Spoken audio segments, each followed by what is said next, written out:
up guys, it's Nathan. Welcome back to another one of my videos.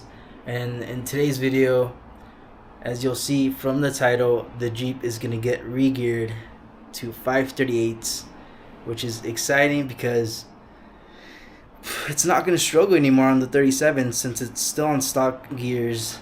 And yeah, man, I mean, I'm excited to see how well it performs, how well it feels compared to stock, and especially the gas mileage. I want to see if there's a difference in this gas mileage compared to the stock ones, which obviously there's going to be a difference, but I'm not sure if it's going to be big or small. I have rode in a Jeep Gladiator that's been re-geared. It's my brother's. He got his re-geared like last month, I think. Yeah, I think last month. He went with 514s instead of 538s. So on this box, it's going to be dropped off. My Jeep's going to be dropped off tomorrow morning at 7. So hopefully I get it back soon. They said it's going to take like around 2 days to install.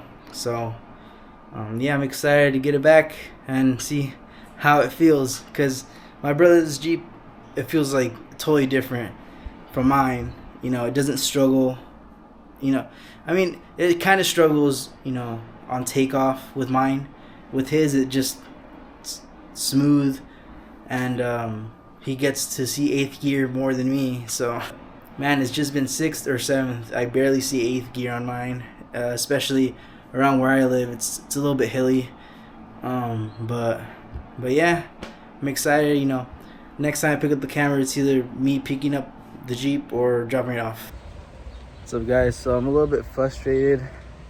The Jeep was ready, so I want to go pick it up. So they lost the key.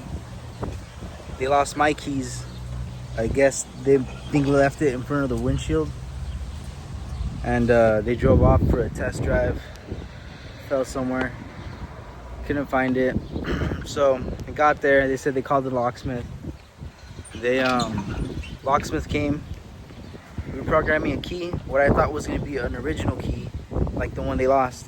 Turned out to be like a little cheap key, universal key. Told them I wasn't going to accept it, that I wanted the actual original key that you guys lost. Those go up for like $400, but they're going to have to pay it because, obviously they lost it. So, they talked to the owner, told the locksmith to order the original key. So the key's gonna come in on Monday, and they're gonna reprogram it Tuesday. So that was that. Took the Jeep home. While I was driving, I noticed that the rear differential locker was just flashing, and it didn't want to turn off. I tried turning it off, it didn't want to. I got home, I put it in 4-wheel drive, and it just felt horrible. I put it in 4-low. It was skipping through gears, and then it just started jerking really bad. And I tried putting it back into 2-wheel drive. It didn't want to go back. It was stuck on 4-low, and the rear locker did not want to disengage either. So, and I was getting like a bunch of stuff saying sway bar not disconnect, not available, stuff like that. And I couldn't get it back in 2-wheel drive to drive it back to the shop to tell them that they didn't leave it right. So finally my brother told me to turn it off, put it in accessory mode, put it in neutral, and then put it back in 2-wheel drive, and that worked, thankfully. So after that, we drove it back to the shop. They're not open the weekend, so I left it there. They said they were gonna check it out Monday once the technician is back in, but today's been just frustrating with everything. They lost my key, and they didn't leave my Jeep running how it was running. They didn't leave it good. They didn't do a good job changing the gears, or something had happened. They messed up on somehow. So now I have to wait longer, see what they did wrong or what's wrong. Why my rear locker didn't want to disengage. and why it wasn't letting me put it back in two-go drive. So that's the update, and guess we're gonna have to wait a couple more days and see that. Which also sucks is that on my key fob, I didn't just have my key, I had two other keys for the house, so I lost that too. Yeah, it's just a mess right now. Hopefully I get it fixed soon, running. But yeah, today's just been a mess. I'll update you guys once I get it back, see Monday or Tuesday, whenever they figure out what the hell's going on with it. So yeah. So it's been a week since I've got the Jeep back from the shop. They did fix it. Something had broke, like a cylinder from I don't know what the mechanic said, but they fixed it. Now it's running, it's good. The only problem I have is that the rear differential lock light just keeps flashing and just doesn't want to go away. And from what I read is that oil got into the sensor, so the light isn't going to stop blinking, but it does engage and disengages the lockers. So that's good. The mechanic told me it does, the lockers still work. He just doesn't know why the light was flashing. But later when I got home, I installed the taser and reprogrammed it, or changed the gear ratio and the tire size too. So yeah, now I guess I need to get a new sensor. But so far it rides good. It's a really big difference, honestly, from stock, from the 410 to the 538s. It doesn't struggle anymore. It doesn't put that much stress on the engine, I guess, from start, from takeoff. I finally have 8th gear. The 8th gear is finally back. I'm using it every day.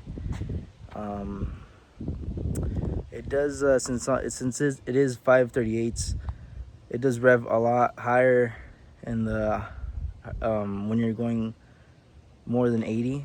You're like when you go above 80 or 90, you'll be in 8th gear, but revving to like 3,000 RPMs. You won't be able to be speeding. Obviously, I don't speed in the Jeep because it's a Jeep, and how much it wastes gas and stuff. But I'm averaging about almost 14 miles to the gallon right now. I'll insert in video.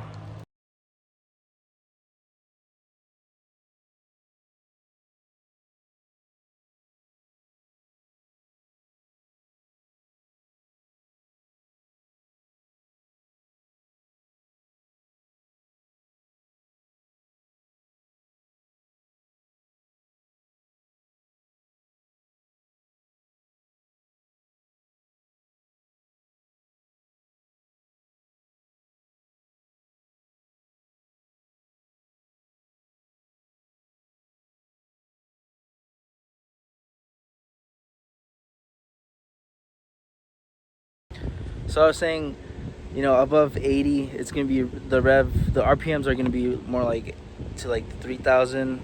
So right now, when I'm cruising to if I'm cruising like 70 above, it's around like 2,000. I don't know. It's in the high 2000s. But I am in 8th gear, and cruising speed, I would be getting like 14 miles to the gallon, about, if I'm not heavy on the gas. But I mean, it feels way smoother than with the 538s instead of the 410s, obviously, when I'm running the 37s.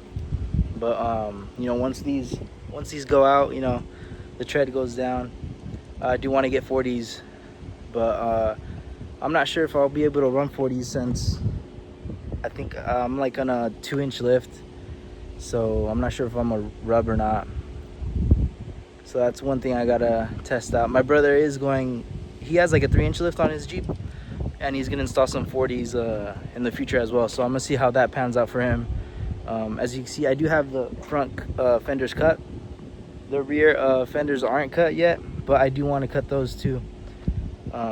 Make more clearance for bigger tires if I'm able to fit the 40s on my 2-inch lift. But yeah, it runs great. All that, the only thing that went wrong was just that sensor. But I mean, the first couple of days, yeah, it was bothering me a lot, but I mean, it doesn't bother me anymore. But I do want to change that out soon, but I heard it's pretty expensive. So yeah, it's the update on the Jeep. I don't know if I mentioned in the other clips, but the shop did lose my key. They had placed it in the windshield, and during the test drive or whatever, it had flew off on the freeway, and I couldn't find it. So once I went to go pick it up, they did give me a new key, which, you know, it cost them like $400, but you know, it's not my fault they lost it. But I did get it back. I got a new key, a new factory key, so that's good. So I just wanted to mention that in the video.